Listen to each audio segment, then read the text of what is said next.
કેટલા દેવાના? 30 રૂપિયા ખાતામાં લખી લેજે. આગલા બાકી એ તો આપી દે પેલા. હારું ગૂગલ પે કરી દઉં. જો એ અત્યારે નથી કરું, આગલા બાકી. અને ખબર હે ભાઈ અમારા ભાઈનું ગાંડું હાલે માર્કેટમાં આખી માર્કેટ શોર્ટ કરીને રાખી છે. ન હોય. હા ભાઈ હમણાં ખાને અમે બે દુકાને ગયા હતા. ત્યાં 60 રૂપિયાનું બિલ થયું. ઓય 60 નું નહીં 100 રૂપિયાનું બિલ થયું તું. હા ભાઈ 100 રૂપિયાનું. જો દુકાને ભાઈ 100 રૂપિયાનું બિલ થયું તું. અને દુકાનવાળાએ ભૂલમાં ભાઈ પાસેથી પૈસા માંગી લીધા.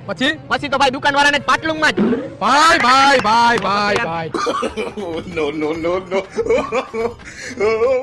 અને ભાઈ ઓલું ગાડીનું તો કે આને નહીં સાંભળ્યું હોય. અને ભાઈએ લગભગ આજે કઈ કાંડ તો કર્યા જ છે. અરે ભાઈ જો હું તને આજે જ વાત કરું, બે ગાડી પડી હતી અને ખાલી આટલી જ જગ્યા હતી. ઓય એટલી નહીં, આટલી જ જગ્યા હતી. હા ભાઈ અને આટલી જ જગ્યા જો ભાઈ. પછી શું થયું? અને પછી ભાઈ 130 ની સ્પીડ માંથી ફોરી ગાડી કાઢી ભાઈ. વાહ ભાઈ વાહ. અને ભાઈ પછી કેવું થયું ખબર હે? ત્યાંથી અમે ગાડી લઈને નીકળી ગયા અને રસ્તામાં ભાઈનો ફેન મળી ગયો. પછી તો ભાઈ ઉડો બહુ ખુશ થઈ ગયો ભાઈને જોઈને અને સીધા જઈને ભાઈના પગ પકડી લીધા. ભાઈ કેમ ભાઈ આજે બહુ ઝાઝા ફાકા મારી દીધા ને તારા?